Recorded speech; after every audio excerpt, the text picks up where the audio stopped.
E aí, pessoal, tudo beleza com vocês? Tô vindo gravar esse vídeo aqui para falar sobre um assunto que já é da ciência da grande maioria, saiu em muitos noticiários, então tem muita gente sabendo já do que aconteceu. E eu vou falar sobre a demissão do diretor-geral da Polícia Federal, da exoneração do diretor-geral da Polícia Federal, do Maurício Valeixo, que foi emitida, né, de ontem para hoje, foi publicada hoje no Diário Oficial da União, e o ministro Sérgio Moro disse que só ficou sabendo depois de ver essa publicação do Diário Oficial e de que seu nome constava no documento. Por isso ele fez uma coletiva de imprensa hoje pela manhã, afirmando que se demitiria do cargo por não concordar com esses atos de ingerência sobre a administração da Polícia Federal.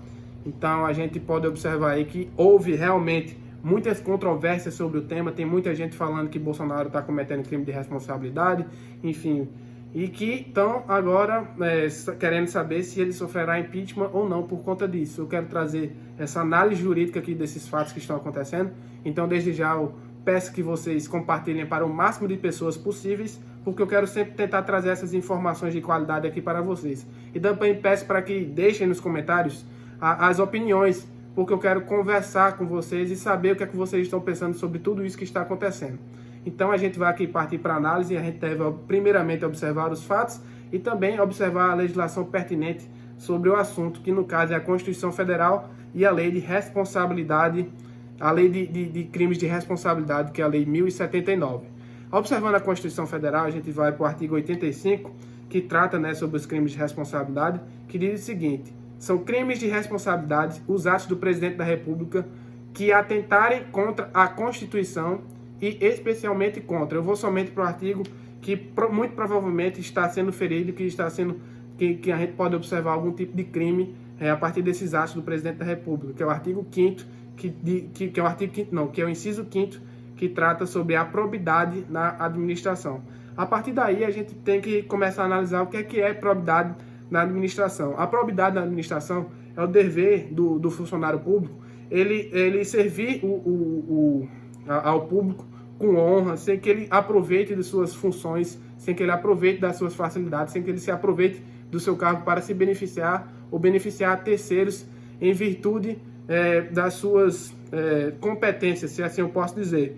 Então a gente vê aqui no artigo 37 também da Constituição Federal que os atos de improbidade administrativa eles poderão importar na suspensão de direitos políticos e, veja ainda, na perda da função pública e a indisponibilidade dos bens de ressarcimento ao erário, e também na forma de gradação previstas em lei, sem prejuízo na ação penal cabível. Então, o crime de responsabilidade ele não exclui a responsabilização nos crimes penais, mas para que se tenha um impeachment, precisam estar cumpridos os requisitos da Lei 1079, que trata justamente dos crimes de responsabilidade. A partir daí, então, a gente vai ver o capítulo 5 da Lei de Crimes de Responsabilidade, que trata sobre os crimes contra a probidade na administração.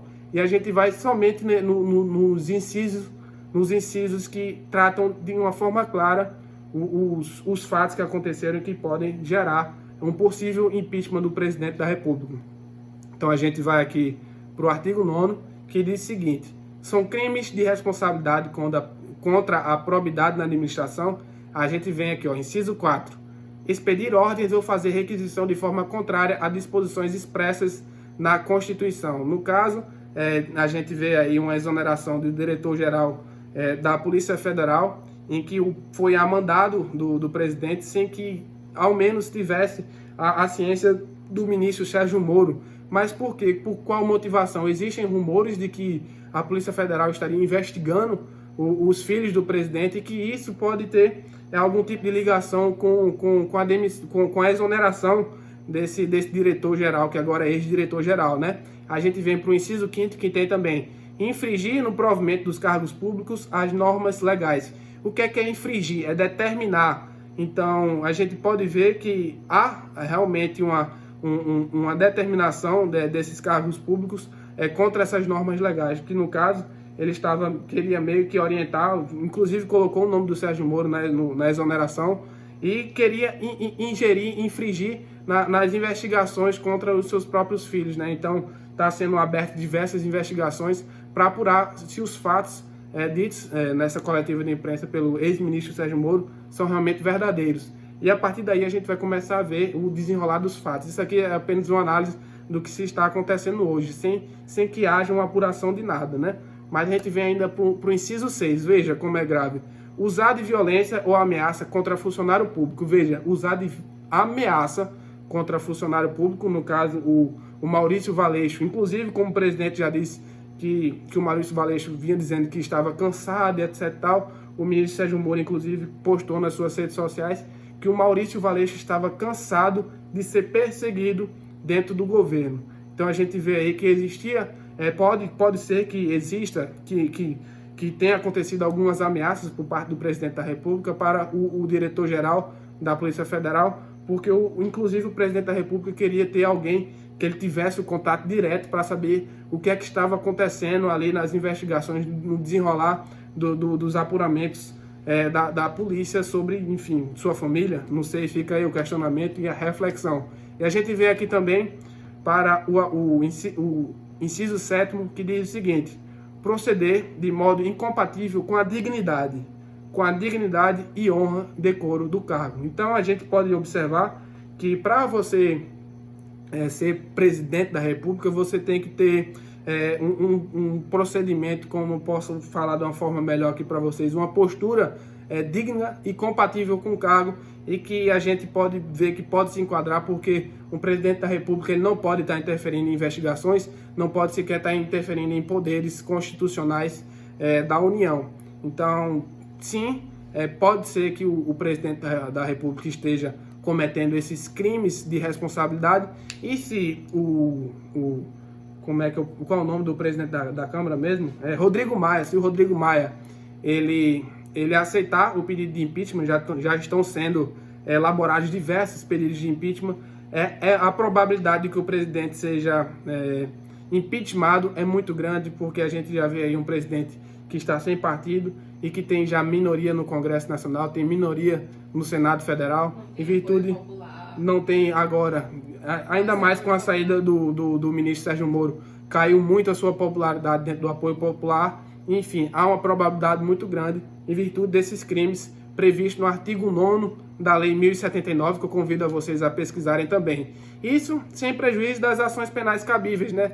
Porque o presidente pode incorrer em crime de falsidade ideológica por ter colocado ali a assinatura do ministro Sérgio Moro no documento oficial, né? Vocês veem.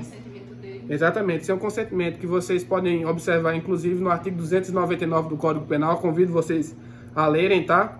E também de advocacia administrativa, né? Porque ele se utiliza do cargo para beneficiar, né? Para defender, enfim, para que seus filhos não sejam responsabilizados por conta de seus atos. E também a gente pode observar aí a prevaricação, né? Porque ele tenta retardar,